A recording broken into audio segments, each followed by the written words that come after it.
అంటే పవన్ కళ్యాణ్ గారు ఆ శాఖ మచ్చులు. ఆయన ఎన్నికల ముందు మాత్రం ఆడి తోలు తీస్తాను, ఈడి తోలు తీస్తాను, అది చేస్తాను, ఇది చేస్తానని చెప్పి మాట్లాడాడు. ఇవాళ సాక్షాత్తు మమ్మల్ని తెల్లవారులు జీబులో ఎక్కించుకుని కొట్టుకుంటా తన్నుకుంటా తిప్పారండి అని చెప్పి ఇంతవరకు కేసు కట్టలేదని చెప్పి ఆయన దగ్గరికి వెళ్తే ఏమైంది? ఇప్పుడు ఆయన ఒకటి చెప్పాడు, అరే మరో 15 ఏళ్ళు, ఈ 5 ఏళ్లే కాదు ఇంకొక 15 ఏళ్ళు కూడా మనందరం జెండా మోయాల్సిందే అని పాపం వాళ్ళ కార్యకర్తలకు చెప్పాడు. జెండా మోయటమే కాదు, ఇప్పుడు టీడీపీ వాళ్ళ కేసులు కూడా వీళ్ళు మోయాల్సిన పరిస్థితి. ఏమనగా జనసేన ఇన్ఛార్జిని పెట్టారంట. వాళ్ళ దౌర్భాగ్యం చూడండి పాపం జనసేన వాళ్ళది. ఈ పగోడికి కూడా రాకూడదు. అంటే వాళ్ళ జెండాలు మోయటమే కాదు, వాళ్ళ పాపాలని, టీడీపీ వాళ్ళ పాపాలను కూడా జనసేన వాళ్ళని మోయమని చెప్తున్నాడు పవన్ కళ్యాణ్ గారు. ఎమ్మెల్యే A2, ఇది A1. కాబట్టి ఇది ఈ విష సంస్కృతి నారా చంద్రబాబు నాయుడు, పవన్ కళ్యాణ్, లోకేష్ నోరు మెదపకుండా వెనకాలండి చేసినంత మాత్రాన ఏదో ఈ పాపాలన్నీ కూడా ప్రజలు చూస్తున్నారు.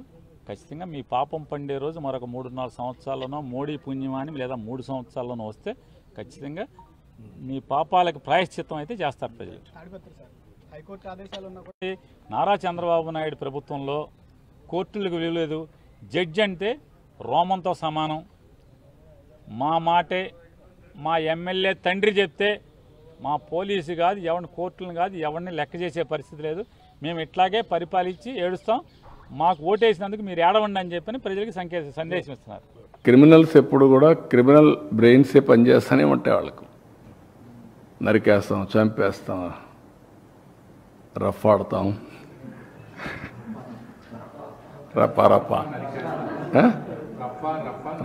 రఫా నరికేస్తాం, లేదంటే గంగ జాతరలో బలి ఇచ్చేస్తాం. ఒక గంగమ్మ జాతర కాదు, గంగమ్మ ఎవ్రీవేర్ ఉంటుంది, తిరుపతే కాదు. ఆ గంగమ్మ జాతరలో పొట్టేళ్ళు నరకడం అలవాటు. ఏ ఊరికి ఆ ఊరు ఇది ఇస్తారు, బలిస్తారు, పశువులు బలిస్తూ ఉంటారు. అది ఇప్పుడు మాట్లాడే పరిస్థితి. ఊర్లో గ్రామ దేవతలు కూడా ఇచ్చేవాళ్ళు ఒకప్పుడు. ఒక ఊర్లో గ్రామ దేవత ఉంటే శక్తిని బట్టి ఒక పొట్టేల్ని బలిచ్చేవాళ్ళు. అప్పుడు అది పెద్ద ఫంక్షన్ చేసేవాళ్ళు ఊర్లలో. మేము చిన్నప్పుడంతా చూసాం.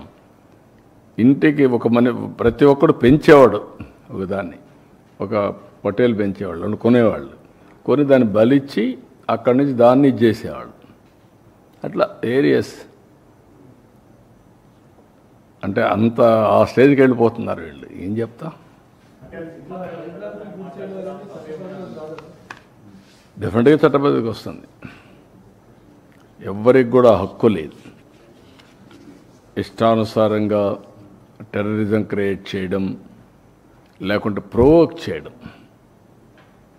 ఒకప్పుడు రాజకీయాలంటే ఒక బ్యాడ్ ఎలిమెంట్ ఉంటే వాటితో అసోసియేట్ కావాలంటే భయపడిపోయేవాళ్ళం, పక్కన రానిచ్చేవాళ్ళం కాదు.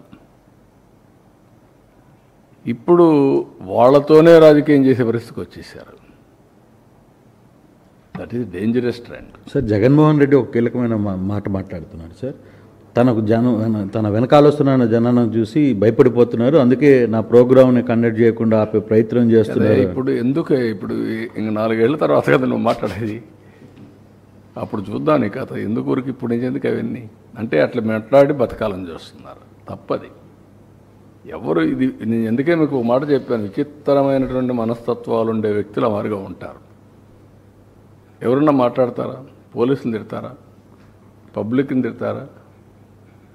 మనం చెప్పి నరికేండ్రా పోయేసి అని చెప్తారా మీరు? ఏంటి ఇవన్నీ? ఎవరన్నా ఎక్కడన్నా విన్నారా మీరు? ఎప్పుడన్నా చూసారా ఈ పోకడ ఈ రాష్ట్రంలో? ఈ రాష్ట్రంలో దేశంలో ఏ రాజకీయ నాయకుడైనా, ఏ రాజకీయ పార్టీ అయినా ఇలాంటి ఒరవడు ఉందా? చంపేయండి, పొడి చేయండి, లేదంటే ప్లే కార్డ్స్ పెట్టుకొని వచ్చి డెమాన్స్ట్రేట్స్ చేసి ఆనందపడిపోవడం. ఎక్కడికి పోతున్నాం? దాన్ని చూసి ఏం నేర్పిస్తున్నాం మన సమాజంలో? చాలా ప్రమాదం ఇవన్నీ.